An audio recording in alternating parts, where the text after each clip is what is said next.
Greek mythology and Greek myths are not just made-up stories from thousands of years ago with no historical backing, just kind of made up to explain other events going on at the time, and this video is going to demonstrate that. I'm really excited about this video because honestly I think it adds so much to the context of Greek mythology. It shows not just that these people had incredibly good storytelling skills, but a lot of their stories probably came from some, if not all, real events. So here are 5 of the most infamous Greek myths that actually happened based off of archaeological, geological, and geographical evidence. Number 1. The Trojan War.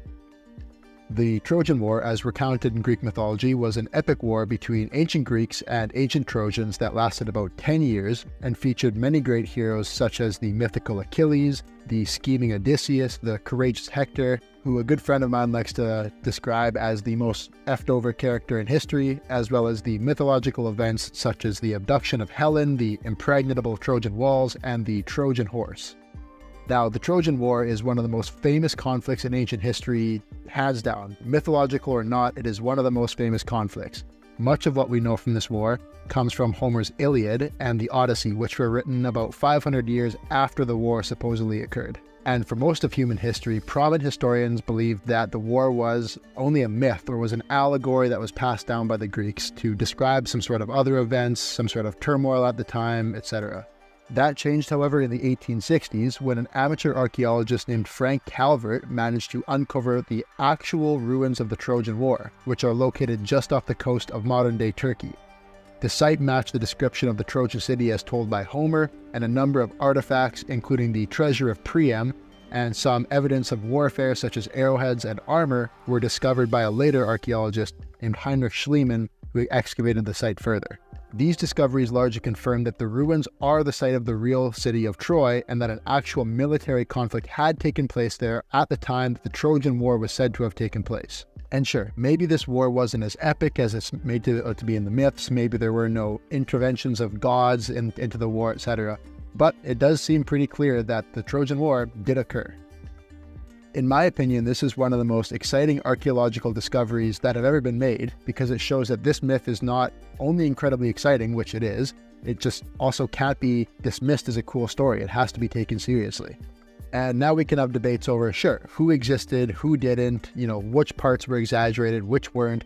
But what we can't really debate, in my opinion, is whether or not this actually happened and whether or not Homer was writing about a real war, because the evidence seems to indicate that he was.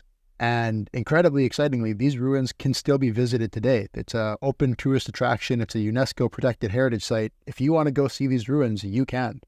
Anyways, that's number 1. I think that's pretty cool. Number 2, the Labyrinth.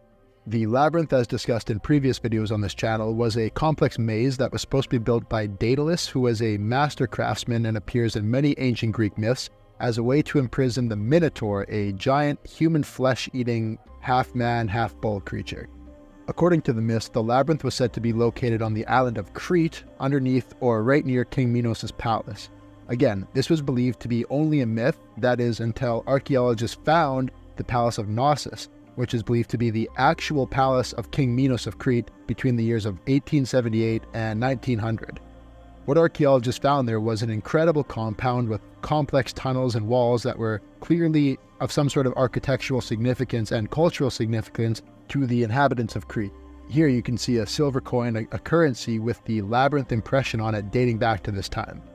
So what do we have here? Let's recap. We have a palace that up until 1878 was said to be a myth, but turns out is actually real. It fits the description of the palace that was supposed to be belonging to a king who was said, again, to be a myth. And it fits the physical description of the labyrinth, which again was supposed to be a myth. In other words, all 3 things that were previously thought to be myths are discovered to be actually having some historical truth to them. And again, to me, this is very exciting because it adds credence to the fact that these events, or the people in them, they existed. They may not have existed in the exact way that the myths made them out to be, but these were real people. And that to me is awesome. And again, like the ruins of Troy, these ruins can still be visited today. They're in Knossos. So next time you're in Greece, take a ferry or a trip over to Crete and go visit the birthplace of the labyrinth. Number 3, the myth of Jason and the Argonauts and the Golden Fleece. You're not going to believe this one. The myth of Jason and the Argonauts revolves around Jason's quest for the Golden Fleece. What is the Golden Fleece, you ask? Well, it is a fleece made out of gold. No, a little more than that. It was said to be the fleece of a golden ram named Chrysomalos, who was the son of Poseidon.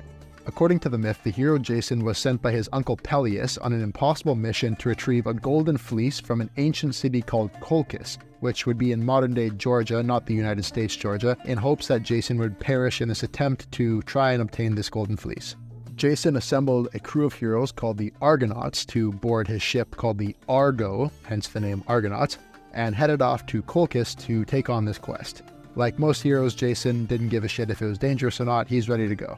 Upon reaching Colchis, Jason faced a number of challenges by the king of Colchis, including yoking fire-breathing bulls and sowing a field with dragon's teeth. With the help of a woman named Medea, who was also, in fact, a sorceress, Jason was able to overcome these obstacles and eventually obtained the Golden Fleece. Obviously, this sounds like a completely random and made-up myth. Dragon's teeth, we have sorceresses and golden sheep fleeces, what's going on here? But geologists and archaeologists now contend that this was actually based on real events and that the Golden Fleece was a real thing. That's right. The Golden Fleece, made out of a sheepskin or a ram skin, was a real artifact. What's the evidence of this? Well, a complete stroke of luck. The evidence supporting this myth emerged when a Tholos tomb dating back to the 14th century BC, which is when this myth was supposed to have taken place, was discovered in Volos in Greece. Its discovery is honestly pretty crazy. In this town, they were doing some renovations on a road, and when they went to go excavate some of the ground, they hit the dome of a building that had been built back in the 14th century. It had been so well constructed and the roof was so well built that they didn't break through the roof. So they were able to slowly excavate the entirety of the tomb and see what was inside. And what was inside was a ton of artifacts and gold that had been kept there since it was buried there, again, about 3,500 years ago. The gold was sent to the Louvre in France for tests, and the origins of the gold were traced back to, that's right, you guessed it, the Savanti region of Georgia, or as it would have been known 3,500 years ago in the time of Jason, the Kingdom of Colchis. And what's even crazier is that in this region where the gold was found, they mined for gold, and they have collected gold in this one particular way for thousands of years. And that way is by submerging a sheep fleece in rivers, collecting gold in the fibers of the fleece and turning the fleece a hue of gold in the process. I.e., they make a golden fleece. They had golden fleeces in the area that Jason was supposed to have traveled to collect a golden fleece. The discovery supports the idea that the myth of the Golden Fleece could be rooted in a real event or a real events, an actual expedition by someone or a group of people to retrieve this type of gold. Absolutely wild. Number 4, the Amazons. According to Greek mythology, the Amazons were a race of female-only warriors who lived in the later Bronze Age northeast of Greece.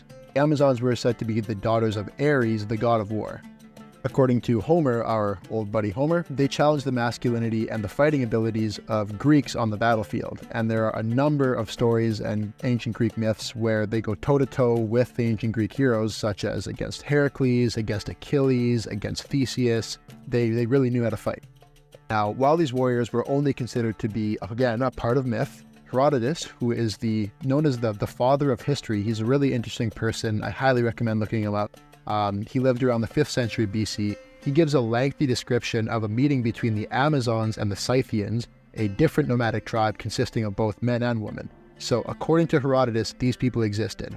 Later archaeological examinations of burial mounds in the areas surrounded by the Scythian tribes and dating back to the time of Herodotus have uncovered around 300 warrior women buried with their horses and their armor and their arms, thus providing some real archaeological evidence of tribes of female warriors.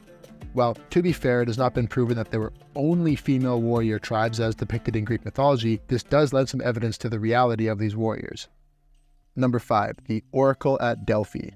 The Oracle of Delphi was the title of a high priestess at the temple of Apollo on top of the mountain of Delphi. Essentially, people would come from far and wide to ask the oracle questions about their future, and in a trance-like state, she would channel answers from Apollo and respond in some sort of a riddle that would make absolutely no sense at the time that she was saying it, but would end up revealing itself as technically true sometime in the future. Of course, a stoned teenage girl telling the future sounds like it must just be some sort of analogy for something else, and most people believe that this was the case, it didn't really exist. That is, until scientists found ethylene, methane, and ethane in the mountain where the Delphic oracle was located, right underneath where she would have been giving out these prophecies. Of particular interest here is ethylene, which is a hydrocarbon gas that produces a narcotic effect, including euphoria and an altered state when it's inhaled. So again, what's the discovery here? We have a person who was said to be in a trance-like state, giving out riddles as answers for the future for people's questions. And then we have a discovery which shows that the person who would have been giving out those riddles in the trance-like state probably was inhaling a gas that would have put her in a trance-like state. In other words, the description of the Oracle of Delphi was probably pretty accurate.